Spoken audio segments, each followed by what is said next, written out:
Hello दोस्तों, जैसे कि आप लोग इंट्राडे या फिर एफ&ओ में ट्रेडिंग करते हो, आप लोग का मन में एक कन्फ्यूजन आता होगा। इंट्राडे ट्रेडिंग और एफ&ओ को ITAR 3 में कैसे फिल करना है। अगर फिल करता हूँ तो किस तरह का कन्फ्यूजन आ सकता है, जैसे कि इंट्राडे और एफ&ओ के लिए बुक्स ऑफ अकाउंट मेंटेन करना जरूर है या नहीं, टैक्स एडिट एप्लीकेबल है या नहीं।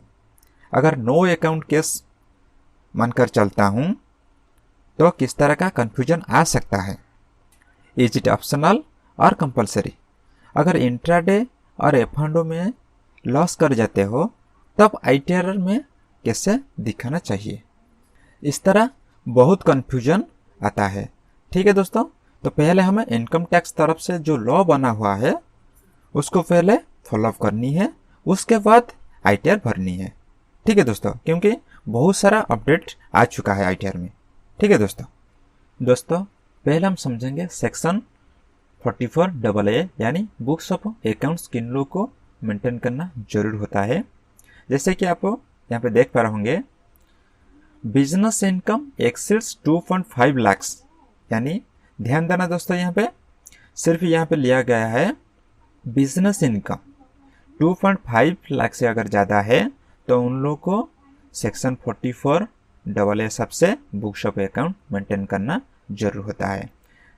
और दूसरा ऑप्शन जो दिया गया है यहाँ पे, बिजनेस टर्नओवर एक्सीड्स 25 लाख, यानी अगर कोई बिजनेस करता है उसका जो टर्नओवर यानी सेल्स वगैरह जो होता है, अगर 25 लाख यानी 25 लाख से अगर ज़्यादा होता है तो उन लोग को बुक्स ऑफ अकाउंट मेंटेन करना जरूर होता है।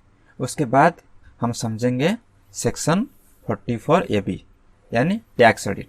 टैक्स ऑडिट किन लोगों के लिए एप्लीकेबल होता है। जैसे कि आप यहाँ पे देख पा रहे होंगे, टर्नओवर लिया गया है। यहाँ पे टर्नओवर एक्सीड्स 10 करोड़, यानी 10 करोड़ से अगर ज़्यादा है आपका टर्नओवर, बिजनेस करते हो तो आपके लिए एप्लीकेबल होता है टैक्स ऑडिट करवाना। ठीक है दोस्तों, अगर आपका टर्नओवर 10 करोड़ से अगर नीचे है तो आपके लिए दो ऑप्शन दिया गया है यहाँ पे।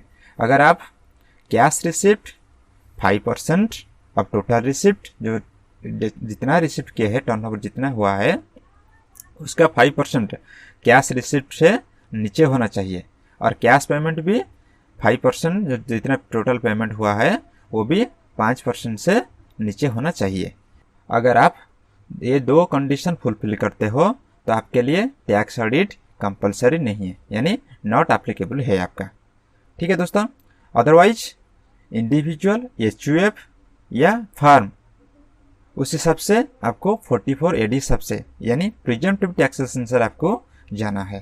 ठीक है दोस्तों, प्रिजम्पटिव टैक्सेशन जो बोलता है, अगर टर्नओवर आपका 2 करोड़ से ज़्यादा है तब आपके लिए 44AB यानी टैक्स ऑडिट जरूर होता है। अगर आपका टर्नओवर 2 करोड़ से नीचे है तो दो कंडीशन यहाँ पे आता है। जैसे कि आप 6% या 8% हिसाब से जो प्रॉफिट लिया गया है, जैसे कैश और बैंक ट्रांजैक्शन हिसाब से जो मतलब प्रॉफिट बनता है, उस हिसाब से आप अगर नीचे करते हो तो आपके लिए टैक्स ऑडिट करवाना जरूर होता है। अगर 6% या 8% हिसाब से आप प्रॉफिट ज़्यादा दिखाते हो तो आपके लिए ये कंपलसरी नहीं है, यानी 44AB टैक्स ऑडिट करवाना जरूर नहीं है आपके लिए। ठीक है दोस्तों, आप चाहे तो आप यहाँ पे स्क्रीनशॉट लेके देख सकते हो सारा चीज़। आपको ये दो सेक्शन यानी 44AB टैक्स ऑडिट और 44AA यानी बुक्स ऑफ अकाउंट, ये दोनों सेक्शन आपको अच्छा से देखना चाहिए, क्योंकि ये दोनों सेक्शन से ही बहुत सारा कन्फ्यूजन आता है। ठीक है दोस्तों, आपको पहले यहाँ पे ये दोनों सेक्शन को अच्छा से देख के कन्फ्यूजन क्लियर करनी है। उसके बाद हम अभी चलेंगे ITAR 3 में जो इंस्ट्रक्शन दिया गया है वो उसको अभी कैसे फिलअप करनी है और किस तरह का जो इंस्ट्रक्शन दिया गया है हम अभी देखेंगे। ठीक है दोस्तों इनकम टैक्स तरफ से इंस्ट्रक्शन दिया गया है ITAR 3 कैसे फिल करनी है। आप यहाँ पे देख पा रहे होंगे, असेसमेंट ईयर 21-22 के लिए जो की पॉइंट दिया गया है हम अभी आपको दिखा देता हूँ। ठीक है दोस्तों, जैसे कि यहाँ पे की चेंजेस दिया गया है आज compare to ITAR for assessment year 20-21। ठीक है। यहाँ पे जैसे बताया गया है टैक्स ऑडिट के लिए 5 करोड़ जैसे था पिछले साल, इस साल 10 करोड़ हो गया है, पहला पॉइंट है। और दूसरा पॉइंट यहाँ पे loss negative value under no books account at serial number 65, यानी नो बुक्स अकाउंट में जैसे कि आप बिजनेस लॉस को दिखाते हो वो शेड्यूल पीएल में और रेस्ट्रिक्टेड बताया गया है, ठीक है। अगर आप F&O में लॉस करते हो या फिर दूसरा कुछ बिजनेस करके लॉस करते हो, और 65 सीरियल नंबर शेड्यूल सबसे आपको यहाँ पर रेस्ट्रिक्टेड बताया गया है, आप यहाँ पे नहीं डाल सकते हो लॉस फिगर को, ठीक है दोस्तों। और देखते हैं क्या क्या है, ठीक है दोस्तों। जैसे कि यहाँ पे देख पा रहे होंगे आप ऑडिट इन्फॉर्मेशन, जैसे 44AA मतलब बुक्स ऑफ अकाउंट किन लोग के लिए मेंटेन करना जरूरत है। जैसे कि हम बता दिए थे, यहाँ पे दिया गया है अगर बिजनेस या प्रोफेशन से आप इनकम करते हो 2.5 लाख से अगर ज़्यादा है आपका इनकम, तब आपके लिए बुक्स ऑफ अकाउंट मेंटेन करना जरूर होता है। और सेकंड जो दिया गया है 25 लाख से अगर ज़्यादा आपका टर्नओवर आता है, तब आपके लिए बुक्स ऑफ अकाउंट मेंटेन करना जरूर होता है, ठीक है दोस्तों। और यहाँ पे देखिए दोस्तों पेज नंबर 17 में, in case you have actually earned income at the rate higher than the specified percentage turnover, मतलब 8% 6% सबसे अगर दिखाते हो 44 AD सबसे मतलब प्रिजम्पटिव टैक्सेशन सबसे यहाँ पे अगर दिखाते हो, तब आपके लिए बुक्स ऑफ अकाउंट मेंटेन करना जरूरत है या नहीं है, या फिर उसको टैक्स ऑडिट करना जरूर है या नहीं, ये साफ साफ देखा गया। अगर 8% 6% सबसे अगर आप लेस दिखाते हो, जैसे कि income being declare is less than specified percentage turnover, यानी 8% 6% सबसे अगर नीचे दिखाते हो, तब आपके लिए अकाउंट्स मेंटेन करना और ऑडिट करना जरूर होता है, ठीक है दोस्तों। और भी चेंजेस दिखा देता हूँ आपको अभी। जैसे कि पेज नंबर 18 में पीएल सबसे 64 में दिया गया है, अगर declaring loss from business profession under no books account is restricted, जो कि हम अभी ऊपर में बात किए थे। और 65 पीएल पार्ट ए पीएल 65 में जो आइटम में दिया गया है वो क्या है, in case you are engaged in speculative activity during the year please fill up the summary details in respect such activity at column 65 turnover gross profit expenses and net income. मतलब अगर आप इंट्राडे में ट्रेडिंग करते हो, जैसे कि speculative business बोला जाता है, उसका जो टर्नओवर ग्रॉस प्रॉफिट वो कहाँ पे दिखाना है, साफ साफ यहाँ पे बताया गया है PL part A PL item number 65 को सिर्फ फिलअप करना है, जो कि स्पेकुलेटिव बिजनेस सबसे, ठीक है दोस्तों। और भी देखते हैं दोस्तों, सबसे इम्पोर्टेंट पार्ट यहाँ पे बनता है, बहुत सारा कंफ्यूजन यहाँ पे ही आता है। जैसे कि आप देख पा रहे होंगे पेज नंबर 167 में दिया गया है, tax payer has claimed loss under the head profit and gains of business और profession oblique no account case section part B of profit and loss account. However, then part A balance sheet and part A profit and loss should be filled and books of account should be audited. ठीक है दोस्तों, ये आप समझ पा रहे होंगे यहाँ पे। जैसे कि बता रहा है अगर टैक्स पेयर मतलब कोई भी एसएससी जो कि लॉस को क्लेम करना चाहता है बिजनेस प्रोफेशन सबसे, ठीक है, और क्या बताया गया है, अगर आप दिखाते हो तब आपके लिए अकाउंट्स मेंटेन करना जरूर होता है और उसको ऑडिट करवाना जरूर होता है सीए से, ठीक है। अब साफ साफ बताया गया है। जैसे कि आप लोग को बहुत सारा डाउट आता है यहाँ पे, अगर दोस्तों अगर आप F&O में लॉस करते हो या फिर बिजनेस में लॉस करते हो, तब आपके लिए ऑडिट कंपलसरी है या नहीं है, आप यहाँ पे आप साफ साफ देख पा रहे होंगे, ठीक है। यहाँ पे लिखा गया है अगर लॉस कर जाते हो तब आपके लिए ऑडिट करना जरूर होता है, उसके साथ साथ बुक्स ऑफ मेंटेन करना भी जरूर होता है, ठीक है दोस्तों।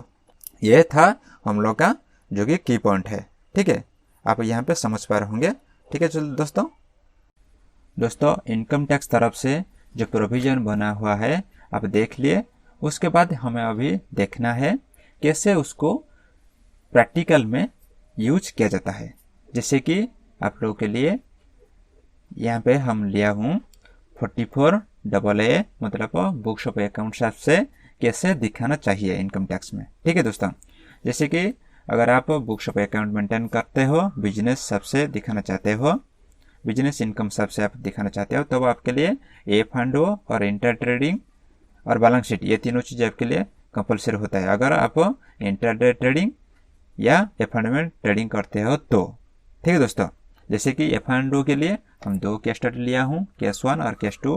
केस 1 में बोलता है अगर आप लॉस कर जाते हो तो आपके लिए क्या होगा, अगर आप प्रॉफिट दिखाते हो तो आपके लिए क्या होगा। जैसे यहाँ पे देख पा रहे होंगे, हम आपके लिए इनकम टैक्स तरफ से जो प्रोविजन बना हुआ था उस हिसाब से आपको यहाँ पे येस और नो किया हूँ।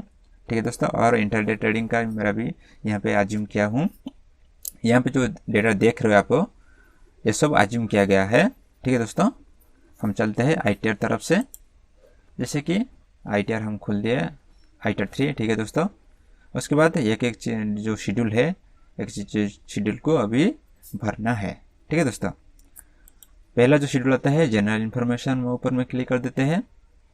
यहाँ पे आता है आपका पर्सनल इन्फॉर्मेशन, कॉन्टैक्ट डिटेल्स और filing section, audit information, bank details. ठीक है दोस्तों, आपको ये 5 चीज़ को भरनी है। ठीक है दोस्तों, पर्सनल इन्फॉर्मेशन में आप दिखा सकते हो। सबसे इम्पोर्टेंट पॉइंट यहाँ पे बनता है जो कि filing section, audit information. Filing section में आपको दिखा देता हूँ एक बार। जैसे कि आप फाइलिंग सेक्शन खोलोगे तब आपको दिखाएगा यहाँ पे रिटर्न फाइल्ड ऑन और बिफोर ड्यू डेट, अगर आप ड्यू डेट से पहले आप रिटर्न भर रहे हो तो। ठीक है दोस्तों, उसके बाद आपको अगर न्यू टैक्सेशन सबसे रिज्यूम सबसे जाना चाहते हो तो आप यहाँ पे यस कर सकते हो। और ये वाला चीज़ आप देख सकते हो डायरेक्टरशिप के लिए, अगर है आप डायरेक्टर कोई कंपनी में तो आप यहाँ पर यस कर सकते हो। अगर आप पार्टनर है तो आप यहाँ पे यस कर सकते हो। उसके बाद आपको सेव करनी है। और ऑडिट इन्फॉर्मेशन देख लेते हैं एक बार। ऑडिट इन्फॉर्मेशन में जो इम्पोर्टेंट पार्ट है यहाँ पे है, are you liable to maintain books of account. हम मानकर चलते हैं बुक्स ऑफ अकाउंट मेंटेन कर रहा है, इसलिए हम यहाँ पे यस कर दिए। उसके बाद जो मांगता है प्रेजेंटिव टैक्सेशन सबसे आप दिखाना चाहते हो तो हम अभी नो कर दिए है। Are you liable for audit under section 44AB, हम नो करके चलते हैं क्योंकि हम जो दिखाने वाला हो वो प्रॉफिट और लॉस जो भी है, अगर लॉस कर जाते तो आपको यहाँ पे यस करना पड़ेगा। अगर आप प्रॉफिट दिखाते हो तो यहाँ पे आपको नो करके चल सकते हो। ठीक है दोस्तों, अगर आपका टर्नओवर मतलब जो लिमिट रखा गया लिमिट का बीच में है तो। ठीक है दोस्तों, उसके बाद आपको यहाँ पे नो करनी है। ठीक है दोस्तों, उसके बाद आपको यहाँ पे कंफर्म कर देनी है। ठीक है दोस्तों, अगर कंफर्म कर देते हैं, उसके बाद आपको नेचर ऑफ बिजनेस शेड्यूल में देखना है, जो कि यहाँ पे पूछता है आपको कोड और आपका ट्रेड नेम। कोड मतलब यहाँ पे जैसे मेरा लिया हूँ 13018। अगर आप इंट्राडे या एफ में ट्रेडिंग करते हो तो। ठीक है दोस्तों, उसके बाद आपको यहाँ पे कंफर्म कर देनी है। उसके बाद आता है बैलेंस शीट। ठीक है, उसके बैलेंस शीट में जैसे यहाँ पे जो बैलेंस शीट लिया गया है उसको यहाँ पे डाल दीजिए है। ठीक है दोस्तों, बैलेंस शीट में जाके जैसे कि देख पा रहे होंगे यहाँ पे सोर्सेस ऑफ फंड और एप्लीकेशन ऑफ फंड में ये दोनों चीज़ को आपको टैली करनी है, क्योंकि हम यहाँ पे जो भी डेटा दिखा रहा हूँ वो सब बुक्स ऑफ अकाउंट सबसे मेंटेन कर रहा है, इसलिए आपकी बैलेंस शीट को भी फिल करनी है। ठीक है दोस्तों, उसके बाद आपको कन्फर्म कर देनी है। उसके बाद हमको अभी देखना है वो पीएल शेड्यूल। ठीक है दोस्तों, पीएल शेड्यूल में आते हैं जैसे कि मेरा जो इनकम है यहाँ पे ये फंडों में और इंट्रा ट्रेडिंग में उसको कैसे दिखाना चाहिए। जैसे कि आप यहाँ पे देख पा रहे होंगे, यहाँ पे यहाँ पे आता है ऑप्शन आता है क्रेडिट टू पीएल अकाउंट और डेबिट टू पीएल अकाउंट। अगर आपका एक्सपेंसेस वगैरह होगा तो यहाँ पे डेबिट कर लीजिए। अगर आपका कोई इनकम आता है प्रॉफिट मतलब दिखाना चाहते हो, जैसे कि मेरा केस में है मेरा जो जीपी आ रहा है 1 लाख, तो इसीलिए मेरा जो प्रॉफिट बनता है यहाँ पे और 7 लाख मेरा मतलब प्रॉफिट हुआ था एफ&ओ में और लॉस हुआ था 6 लाख। उस 6 लाख में भी मेरा एक्सपेंसेस भी डाला हुआ है, इसलिए मेरा जो नेट प्रॉफिट बन रहा है वो 1 लाख है यहाँ पे।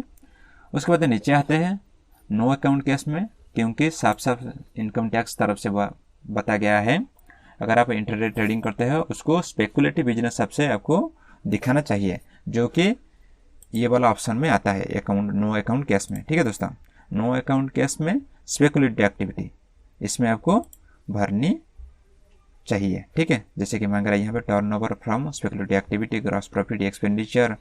ठीक है दोस्तों, जैसे कि यहाँ पे देख पा रहे होंगे 4 लाख मेरा टर्नओवर यहाँ पे हुआ था, और ग्रॉस प्रॉफिट और एक्सपेंसेस। ठीक है, ये सारा चीज़ को यहाँ पे आपको डाल दीजिए। उसके बाद आपको कंफर्म करनी है। जैसे आप कंफर्म करते हो उसके बाद आपको ये वाला शेड्यूल बीपी यानी बिजनेस प्रोफेशनल को टैब को ओपन करके एक बार कंफर्म कर देनी है। अगर ये डेप्रिसिएशन वगैरह आप मेंटेन करते हो तो आप यहाँ इसको डाल सकते हो। हम नीचे आ जाते हैं। ठीक है दोस्तों, उसके बाद कंप्यूटेशन ऑफ टोटल इनकम। ठीक है, अगर आपका इनकम अगर ज़्यादा है तो मतलब जो प्रोविजन बना हुआ है इनकम टैक्स तरफ से, अगर आप थ्रेशोल्ड जो लिमिट रखा गया अगर आपका ऊपर है आपका इनकम तो आप यहाँ पे देख सकते हो। उसके बाद आपको computation of tax and total income ऊपर में क्लिक करनी है। क्लिक करने के बाद आपको एक बार कंफर्म कर देनी है जो भी टैक्स बनता है। ठीक है दोस्तों, यहाँ पे आप देख पा रहे होंगे सारा टैक्स वगैरह जो भी डिटेल्स होगा यहाँ पे आपको शो हो जाएगा। उसके बाद अगर टैक्स बनता है तो आप यहाँ पे पेमेंट कर लीजिए, अगर नहीं है तो आप यहाँ पे प्रीव्यू रिटर्न में ऊपर में क्लिक करके फाइल रिटर्न कर सकते हो। ठीक है दोस्तों, धन्यवाद दोस्तों। अगर पसंद आया तो हमारे चैनल को लाइक एंड सब्सक्राइब करना ना भूलिएगा। दोस्त लोग के साथ इसको शेयर कर लीजिए क्योंकि उन लोग को भी मदद मिल जाएगा ITR भरने में। ठीक है दोस्तों, धन्यवाद।